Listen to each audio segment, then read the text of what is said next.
Привет, друзья! Мне очень приятно, что вы заглянули ко мне в гости. И в этом видео я хочу поделиться с вами итальянским рецептом сладких персиков.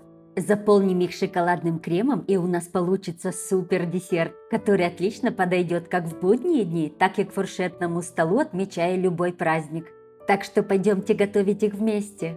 И для этого рецепта нам понадобится 2 яйца и 1 желток, 150 грамм сахара, 150 грамм растопленного сливочного масла, 25 грамм молока, щепотку соли, 1 пакетик разрыхлителя, это 15 грамм, и 500 грамм муки. Сначала я смешиваю сахар с яйцами.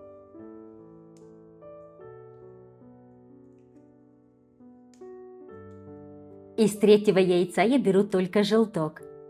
Добавляю щепотку соли и хорошенько все перемешиваю. Затем добавляю охлажденное растопленное сливочное масло и снова перемешиваю. Добавляю разрыхлитель.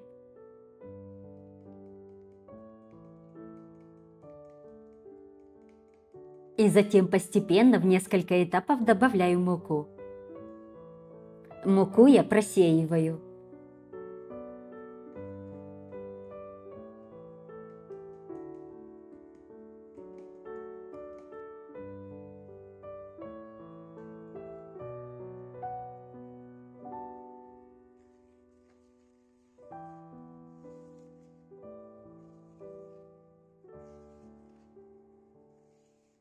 В конце я тесто замешиваю руками.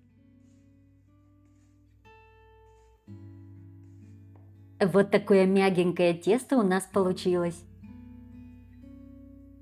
Затем отрываем кусочек теста и скатываем шарик. Я люблю делать небольшие персики, но вы можете делать их любого размера. Только старайтесь делать их одинаковой величины. Каждый шарик это будет половинкой нашего персика.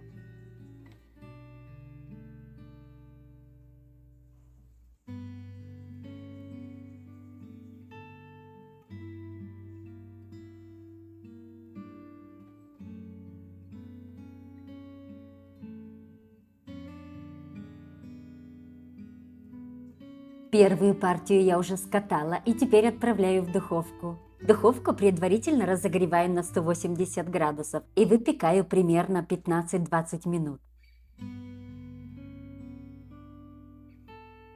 Пока первые выпекаются, я кручу вторые. В итоге у меня получилось 2 такие формы. Отправляю и эти в духовку. И вот такие заготовочки у нас получились. И теперь им нужно дать остыть. А теперь берем каждую заготовочку и опустошаем слегка серединки. Но не делайте слишком глубоко, иначе уйдет много шоколадного крема и они будут слишком приторные. Я пользуюсь обычным ножом, видите? Примерно так. Если у вас намечается большое мероприятие и вам нужно много готовить, сами заготовочки вы можете испечь заранее, даже за неделю до праздника. Отправьте их в контейнер с герметичной крышкой и за день до праздника уже их заправить.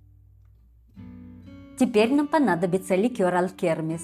Наливаю немного в пиалку, он красивого малинового цвета. Именно с этим ликером итальянцы готовят эти персики. Теперь что я делаю? Беру маленькую ложечку и заливаю этим ликером серединки. Нам нужно окрасить их внутри.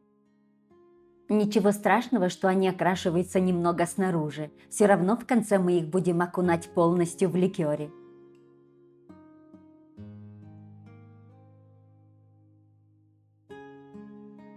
Я уже окрасила все половинки внутри.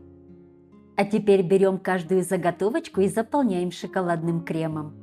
Нужно так заполнить, чтобы крем выходил немного за края. За счет этого мы потом склеим обе половинки между собой.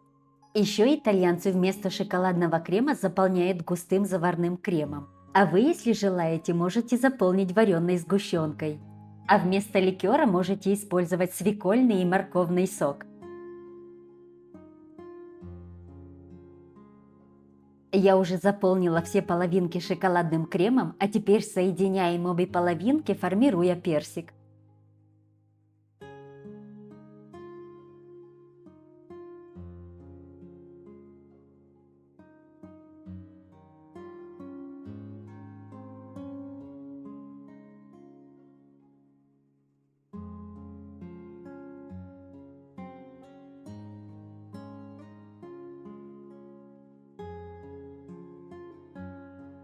Соединили. А теперь в пиалку наливаем тот же ликер. А в другую пиалку насыпаем достаточно сахара. А теперь лучше надеть перчатки, окунаем персик в ликере, чтобы он полностью окрасился со всех сторон, и сразу же обваливаем в сахаре.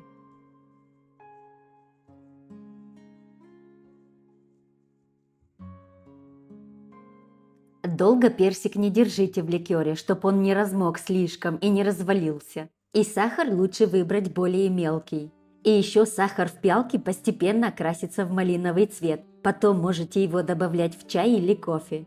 Советую заправлять их хотя бы за день до праздника, чтобы они хорошенько настоялись и пропитались.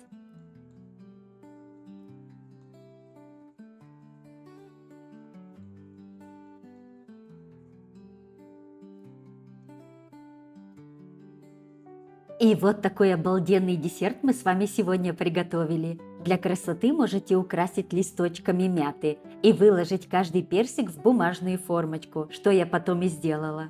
Если вы приготовили много персиков, храните их в контейнере с крышкой, чтобы они оставались более нежными и не сушились. Если вы приготовили их с шоколадным кремом, не нужно их хранить в холодильнике. Ну а если вы их приготовили с заварным кремом, нужно хранить их в холодильнике. Если вам понравилось готовить вместе со мной, ставьте пальчики вверх и подписывайтесь на мой канал, чтобы не пропускать мои новые видео. Ну и пишите комментарии, мне всегда очень интересно почитать. Увидимся в следующем видео. До скорой встречи!